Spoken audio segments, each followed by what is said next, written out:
Ladies and gentlemen, boys and girls, welcome to another discourse on problem solving. The ticket checker on a railway platform has a problem of studying the body language. The pathologist studies the hemogram. The robber has to carry the torchlight. The house owner has to keep his power on. Amusing. I want you to get introduced to another geometric logic. Geometric logic. There is a space within the space, and it is interactive. There is a space within the space, and it is interactive. Now, how do you differentiate between the two spaces, especially given that they are inside each other? Well, it's like an Indian kitchen, or there's a box within a box. Rare though, because then it will become a trade secret. Only one person knows there is a box within the box. Normally we keep it on display, and we know the contents by the transparency of the box. That's a modern kitchen. As the number of ingredients have increased, we require a visual display. A box within the box. The difference is not the metal that covers the contour of the material. The difference is the change in the density. Change in the density. So there is a dense material and there is a rare material inside that. You probably need no guesses by now what I'm talking about. But let's keep this puzzle for a while on. Maybe you have more creative ideas and suggestions to call it, to name this model. Let me take you to another model. There's a space outside the space, and both spaces are equally dense. Both spaces are equally dense. You guessed it right. Difference between love and relationship? Not really. We're not looking at this as a major problem as yet. It would become a major problem once we bring up that chapter in the course of problem solving. The other one is a space outside the space, and they are hugely polarized by each other. Okay? So I'll go back to the first one, the puzzle, space inside the space. That is intraspatial. Intraspatial. Spatial, S-P-A-T-I-A-L. Belonging to the space, spatial. Reading through the avowed theory, I realized there is something called the spatial intelligence, and I deliberated a lot in my book called Rule with Intelligence. You want to rule with intelligence, isn't it? Space is a very subtle thing. Space is a very mega happening. To create a material, to create a furniture is an easy job, but to create an environment of luxury and a feeling of a sprawl, or feeling of a hospitality, these are all spatial things related to space. Now that rare space is your mind, your soul, your heart.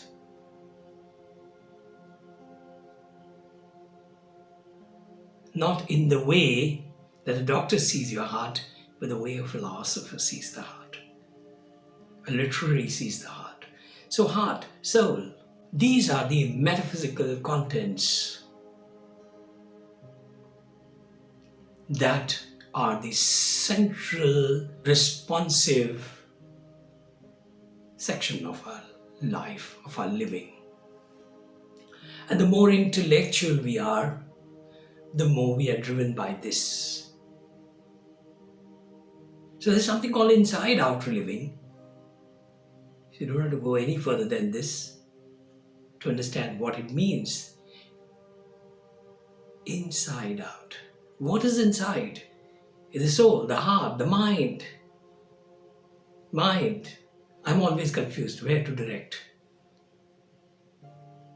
In reality, our mind has traveled everywhere. Here also. It has traveled here also. It's traveled here also. It's traveled here also. In my opinion. But you don't have to necessarily buy this idea. Not everybody has had a chance to integrate the body and the mind. Not everybody. It happens to few people in few professions.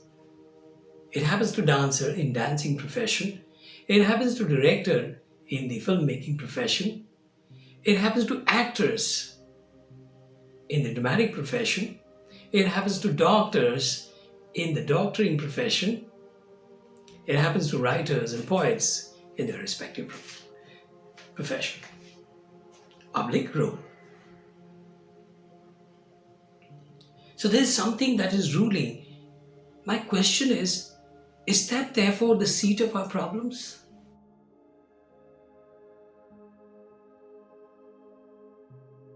I should title this particular episode as Seat of the Problem.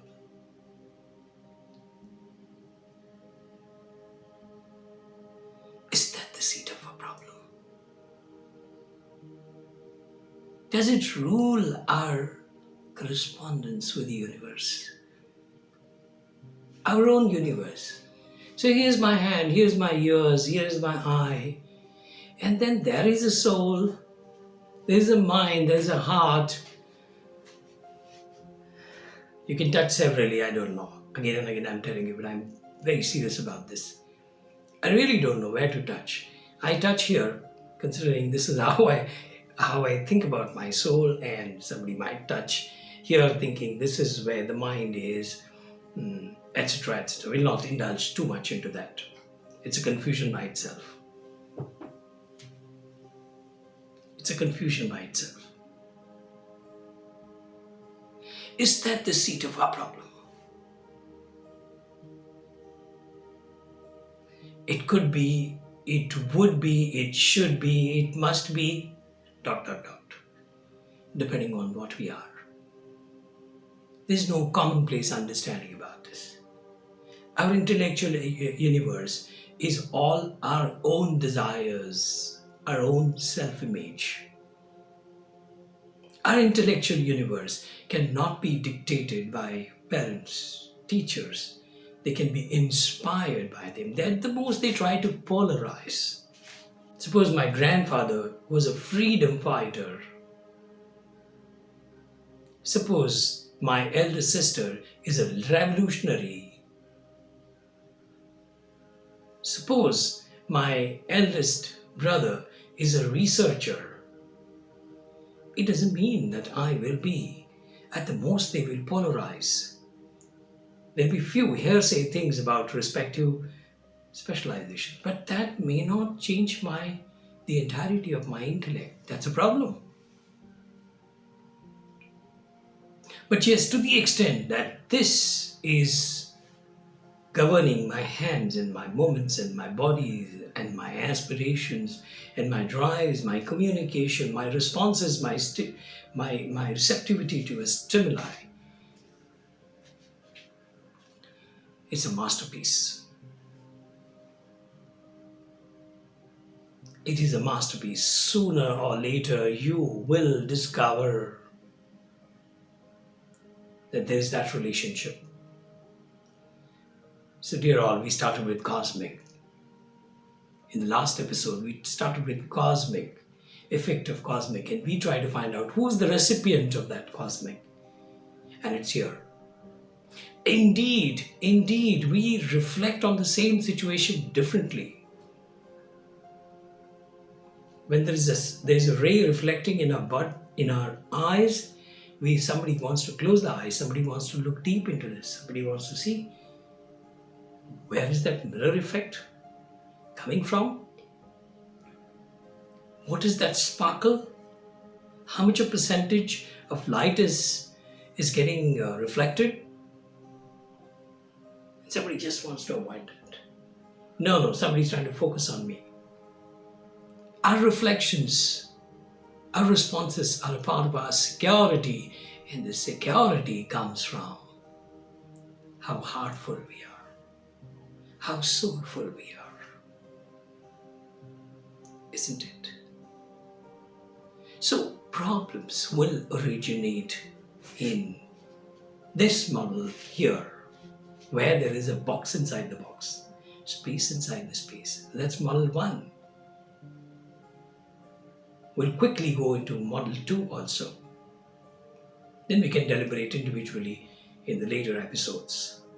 In the model 2, we have 2 spaces, probably coming like Venn diagrams, okay, coming in touch with each other. A bit of overlap here, overlap there, a bit. But they are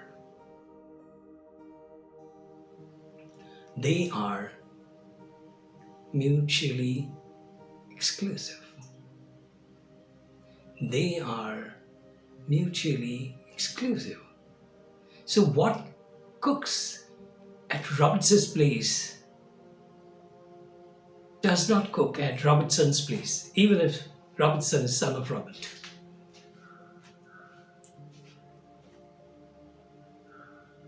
What happens at Robertson's place does not affect Robertson's place. They're mutually exclusive. There's a divine plot. There's that divine plot.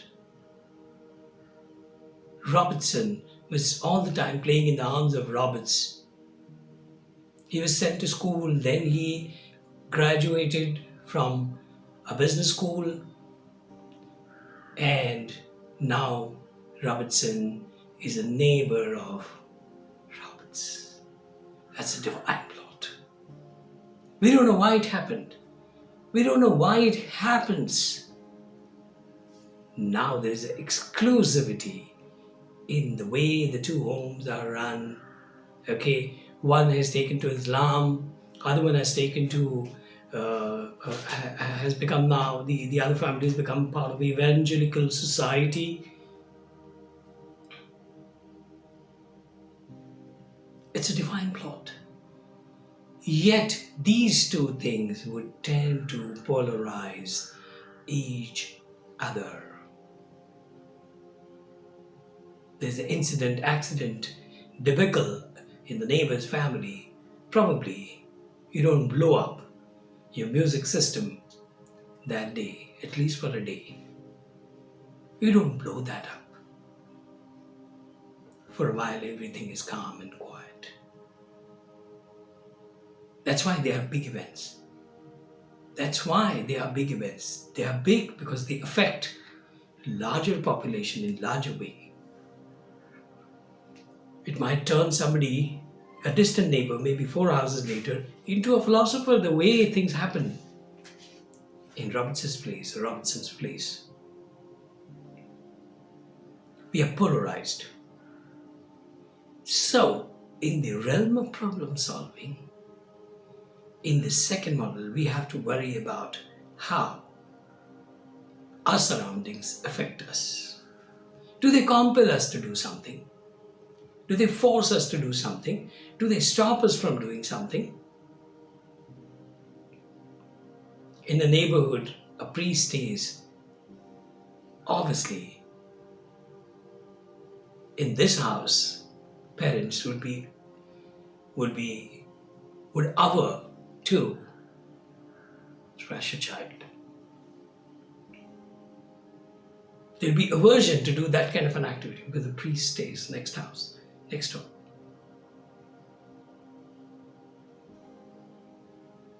I would love to take up gardening because the priest stays next house. He tells me a lot about how nature and godliness come together. So if you look overall as problem, as a method of creating a stimuli from nowhere, there are problems which keep coming. You can see it coming all the way. There are problems, but there might be umpteen number of problems.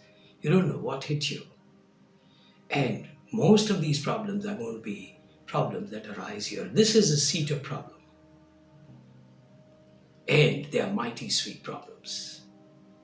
There might be problems related to compassion, problems related to sacrifice, problems related to forgiveness, problems related to philanthropy, ideas of adoption. They are sweet problems. They are beautiful problems. They are very fragrant problems. But still, the title is same, problem. So I sign off this episode once again with a message. Come to problem solving. Come to life.